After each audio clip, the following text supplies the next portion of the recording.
በስመ አብ ወወልድ ወመንፈስ ቅዱስ አሃዱ አምላክ አሜን። የአስተርእዮ አንድ ቲዩብ ቤተሰቦች እንደምን አላችሁ? እንደምን ቆያችሁ? እንደምን ሰነበታችሁ? በያላችሁበት ሰላም እግዚአብሔር ይብዛላችሁ። የሰላም አምላክ ባለብዙ ምሕረት የሆነው ልዑል እግዚአብሔር ስለዚች ዕለትና ሰዓት ክብርና ምስጋና ውዳሴና አምልኮ ለእርሱ ይሁን።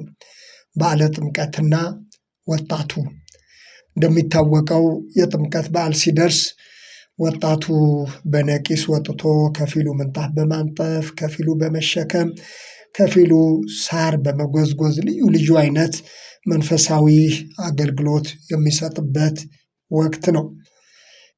በዚህ ወቅት ከፍተኛ የሆነ ጉልበትና ጊዜን በመሰዋት ለእግዚአብሔር ተገቢውን ክብር ለመስጠት የሚደረገው መንፈሳዊ ርብርብና መንፈሳዊ አገልግሎት ቀላል አይደለም።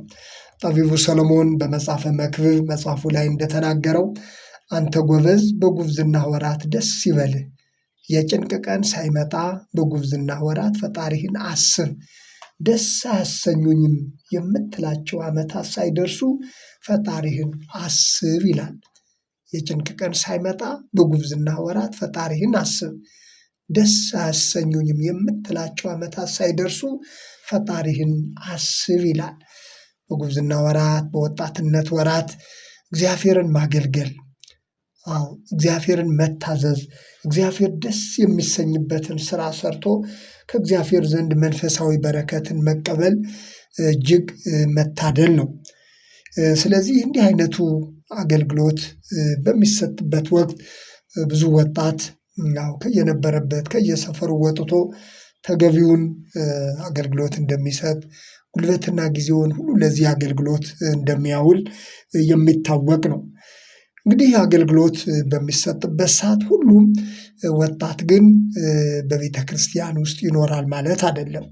አንዳንዶች ዓመት ብቻ ጠብቀው ለዚህ አገልግሎት የሚሰለፉ መንፈሳዊነት ምን እንደሆነ፣ ክርስትና ምን እንደሆነ፣ እምነት ምን እንደሆነ፣ ጥምቀት ምን እንደሆነ እንኳ በውል የማያውቁ ነገር ግን ዓመቱን ጠብቆ ብቻ ለዚህ አገልግሎት የሚሰለፉም ጥቂቶች አይደሉም።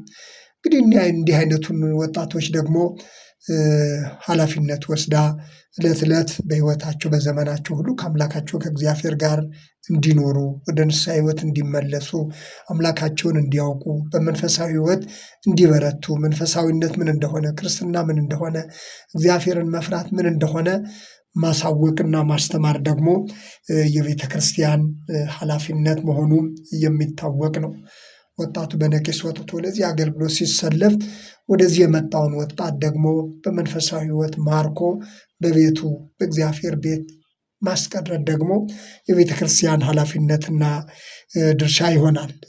መድኃኒታችን ኢየሱስ ክርስቶስ ደቀ መዛሙርቱን ከአሳጥማጅነት ሕይወት ወደ እርሱ ሲጠራቸው ከዚህ በኋላ ሰዎችን እንድታጠምዱ አደርጋችኋለሁ ብሎ ሲጠራቸው እነዚህ ደቀ መዛሙርቱ ድሮ የነበሩበትን ሕይወት ድሮ የነበሩበትን ኑሮ ትቶ ክርስቶስን እንደተከተሉት ሁሉ ዛሬም በምክንያት በጥምቀት ምክንያት በጥምቀት ሰበብ በበዓል ምክንያት ወደ ቤተ እግዚአብሔር የሚመጡትን እንዲህ አይነት አገልግሎት የሚሰጡትን በመንፈሳዊ ሕይወታቸው ወደ እግዚአብሔር ሙሉ በሙሉ እንዲመለሱ የንስሐን ሕይወት እንዲያውቁ የእግዚአብሔርን መንግሥት እንዲወርሱ የነበሩበትን ጠቃሚ ያልሆነ ሕይወት አንዳንዶች በተለያየ ሱስ ውስጥ ተይዞ ሊሆኑ ይችላሉ። የተለያየ ጥሩ ያልሆነ ስነ ምግባር ውስጥ የሚመላለሱ ሰዎች ይኖራሉ።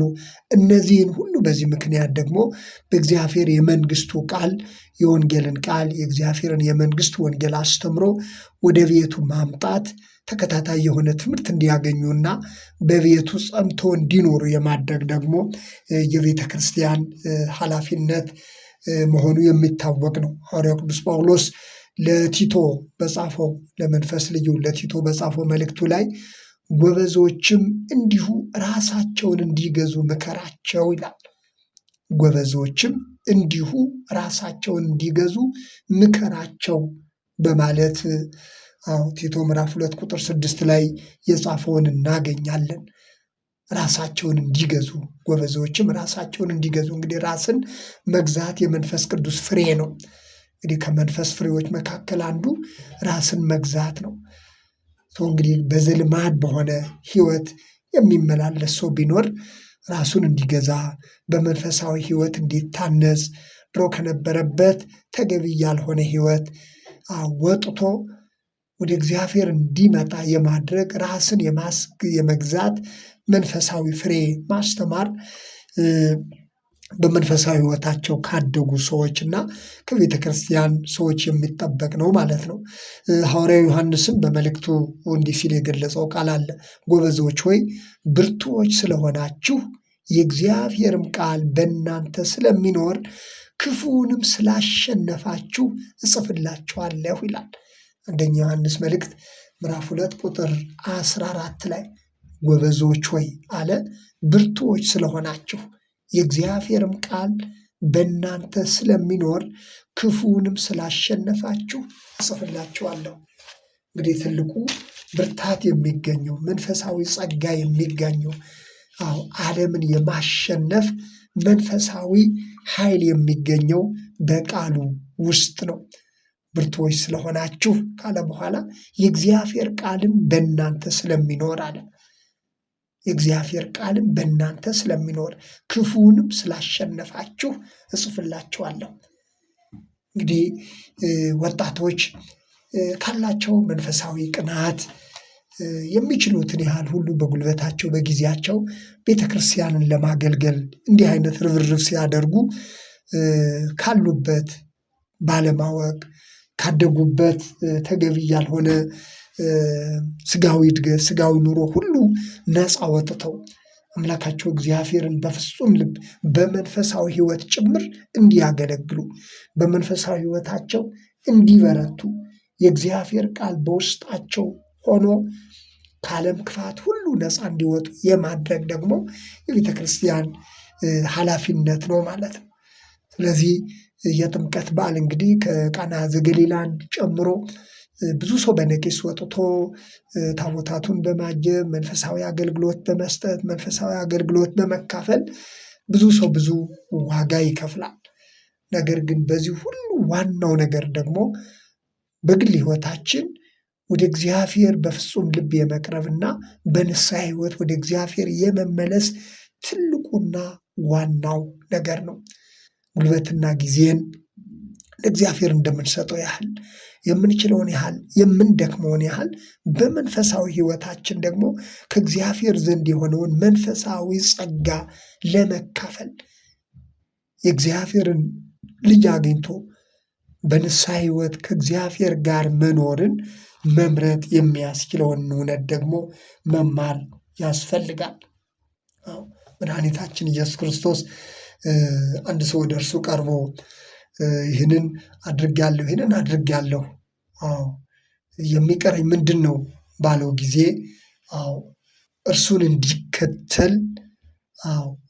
እንዲከተል ማድረግን ነበር ያስተማረው። ትልቁ ነገር የሰው ልጅ ጉልበቱን ቢሰጥ፣ ገንዘቡን ቢሰጥ፣ ጊዜውን ቢሰጥ፣ ብዙ ዋጋ ከፍሎ መጨረሻ ላይ ግን በዋናነት ደግሞ ራሱን ለእግዚአብሔር መንግሥት ማብቃት አለበት። በዚህ ሰዓት ብዙ ወጣት ካለው መንፈሳዊ ቅናት ባወቀውና በተረዳው ልክ ጉልበትና ጊዜውን ሰውቶ እግዚአብሔርን በዚህ ለማስደሰት የሚጥር ነገር ግን ራሱ ደግሞ በተለያየ መንፈሳዊ ስርዓት ውስጥ ያለ፣ በተለያየ ሱስ ውስጥ ያለ፣ በተለያየ እግዚአብሔር ደስ በማይሰኝባቸው ነገሮች የተያዘ ብዙ ሰው ደግሞ እንዳለ የሚታወቅ ነው። ስለዚህ በዚህ ወቅት አገልግለን በረከት እናገኛለን፣ አገልግለን እግዚአብሔርን ደስ እናሰኛለን ብሎ የተሰለፉ ወጣቶች ሁሉ በፍጹም ልብ ወደ እግዚአብሔር እንዲመለሱ የመንግስቱን ወራሾች እንዲሆኑ የማድረግ ስራ ደግሞ ከሚመለከታቸው ሁሉ ይጠበቃል ማለት ነው። በገፍ ወጥቶ የሚያከብሩ፣ በገፍ ወጥቶ ምንጣፍ የሚያነጥፈው፣ ምንጣፍ የሚሸከመው፣ ሳር የሚጎዘጉዙ፣ ሌላም አይነት አገልግሎት የሚሰጡ ሁሉ በነፍሱ እንዲድን የእግዚአብሔር መንግስትን ወራሽ እንዲሆን የማድረግ ኃላፊነትም ከእያንዳንዱ ከሚመለከተው ሰው ሁሉ ያስፈልጋል። የጭንቀት ቀን ሳይመጣ በጉብዝና ወራት ፈጣሪህን አስብ ያለ። ፈጣሪህን አስብ። ፈጣሪን ማሰብ ማለት በጉልበታችን ለእግዚአብሔር የሚገባውን አገልግሎት የምንሰጠውን ያህል በመንፈሳዊ ሕይወታችንም ራሳችንን አይተን በንስሐ ሕይወት ወደ እግዚአብሔር መመለስ ነው።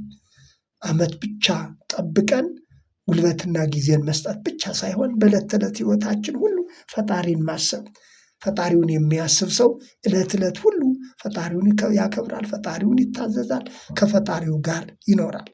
ስለዚህ አምላካችን እግዚአብሔር እንደገና ሌላ ዓመት ሌላ እድል ስለሰጠን ሁላችንም ይህንን እድል የሰጠንን አምላክ በጉልበታችን በጊዜያችን መልካሙን ስራ ለማድረግ የምንጥረውን ያህል በእውነተኛ የንስሐ ሕይወት ወደ እግዚአብሔር መመለስ፣ ዕለት ዕለትም ከአምላካችን ከእግዚአብሔር ጋር መኖር ይገባናል።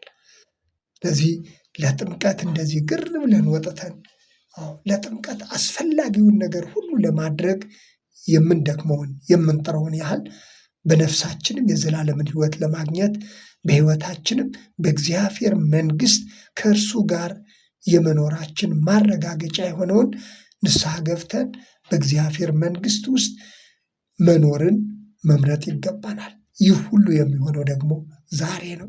ስለዚህ ወጣቶች በእውነት የሚያደርጉት ቀና የሆነ ተሳትፎ መልካም ነው። ነገር ግን ወደ እግዚአብሔር መመለስን፣ የንስሐ ሕይወትን መማርን፣ ከእግዚአብሔር ጋር ለመኖር የሚያስፈልገውን መንፈሳዊ ዝግጅት ሁሉ ማድረግና ዕለት ዕለት ከአምላካችን ከእግዚአብሔር ጋር መኖርን መምረጥ ይገባናል።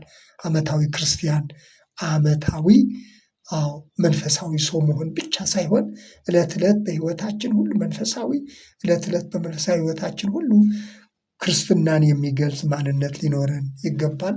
ስለነበረን ጊዜ እግዚአብሔር ስም የተመሰገነ ይሁን።